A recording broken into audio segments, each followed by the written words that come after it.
Ladies and gentlemen, welcome back to the Fabulous 95. And today I've got an unboxing of two Disney car NASCAR Next Gens. Now, the story behind these diecasts are very perplexing. They started off being exclusive to Walmart. Then, out of the blue, they kind of just got canceled out of nowhere, not really knowing what happened. Nobody really knows. And it may have seemed like they kind of just got shuffled into any side store like a TJ Maxx or a Big Lots or something like that. But the question really is what happened, and will Disney make more of them with NASCAR? I kind of hope so, but there's a reason why I chose today to unbox these two. Today will be the 65th running of the Daytona 500, so if you're not doing anything, you can go watch that race. And you can try and wonder by watching my Instagram to see who I really am rooting for that entire race. It will be very hard, I guarantee you. Nobody will ever know who I'm rooting for. Anyway, let's get into the review of these diecasts. So, starting off, you can tell which one is for each year. In 2021, McQueen had his normal rims, and not many were made in Wave 1. And then in 2022, you had the next gen rims, based on which rims NASCAR was running that year. They went from 5 lug nuts to 1 lug nut. So, that makes it a little easier. Now, also on the back, we'll show you what cars were available in each wave. You got Jackson Storm. For the first wave that came out, it was Crew Chief Mater, Pit Crew Luigi and Guido, McQueen, and Storm. And then as it evolved, it went more for other drivers, and McQueen got new rims because, cash grabs. But it's pretty interesting. And yeah, like I previously said, you'll never guess who I'm rooting for.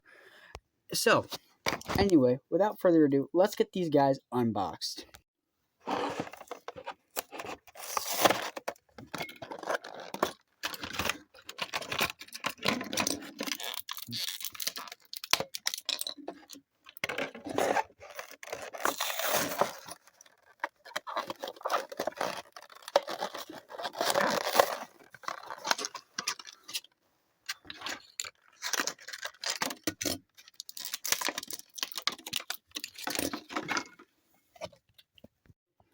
Anyway, let's get into this review. So, as you can see, Kyle Busch is sponsored by Hostile Takeover Bank in his green paint scheme and with the number 18. Now, I know a lot of fans, including myself, were originally wondering, why Hostile Takeover Bank? Kyle Busch is sponsored by M&M's, so the Taco Mint sponsorship would make a lot more sense. And then when they came out with this, I kind of understood it a little bit. Chick Hicks was a very aggressive driver. Now, Kyle Busch was kind of the same way when he was younger, and a green 18 car kind of makes a lot more sense when you think into NASCAR's history. Kyle Busch and the 18 have long been sponsored by Interstate Batteries, which, as you can kind of see, it makes the diecast a little bit more understanding, as it will be. Now, sadly, Kyle Busch is no longer in the 18 and no longer sponsored by M&M's, so for all of us collectors out there who really want a Taco Mint next gen for NASCAR, I hate to be the bearer of bad news, guys, but I don't think it's going to ever happen. But it might. You never know. And I also think it's kind of interesting how they gave Kyle Busch a sponsor with a bunch of contingencies when all last season they were worried about him not being sellable for sponsors. But anyway, I'm getting off topic on NASCAR history like I tend to do. But I think it's interesting that they brought back an old Chick Hicks' sponsor for next gen. And if I was still doing Smashville Saga, man, that would have made that so much more fun.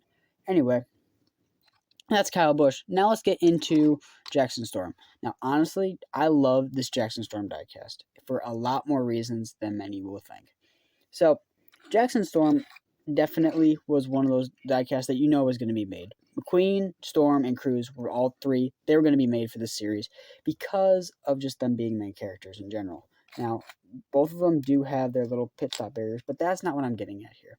I feel like the NASCAR Jackson Storm, like the Lightning McQueen, increased my love for their paint schemes already. So the original Jackson Storm was a kind of grayish black with this little swoosh and just a matte black rear quarter panel and bumper. But I think this makes it a lot better because now he has silver rims and he has the champion logo, and the 2.0 is still slid forward. But that's not what I'm all getting at. Remember how on the original Jackson Storm, the liquid igniter logo on the back hood was black? You couldn't read it. Like, actually, with a glare, you could read it. That made life hard. Now, for this one, it's still a little bit difficult to see on the camera. Actually, no, it's not. So yeah, it's blue now, which makes it a lot easier to read, which I find it makes it a lot better because the point of selling sponsors is to make the sponsor readable, which makes this diecast just that much better. And also, I think it looks better with a blue instead of just like a black bumper. And then, well, rear quarter panels, and then the black back with the Piston Cup champion. It just makes it look that much better. I just can't explain how much better it makes it look. But yeah, let me know in the comments what your favorite NASCAR diecast was, and let me know if you also want this series to be recasted. Personally, I have my reasons, and I just think it was a great series. I think Mattel should, well, I don't know if it's really Mattel, but whoever made this partnership happen has to come back together and do it again. Because it was great for NASCAR, it was great for Disney cars. I don't care if Walmart didn't sell them. Walmart's just got to get better at not overstocking of one wave. But that's just me preaching to the choir. So, I will see you guys in the next video.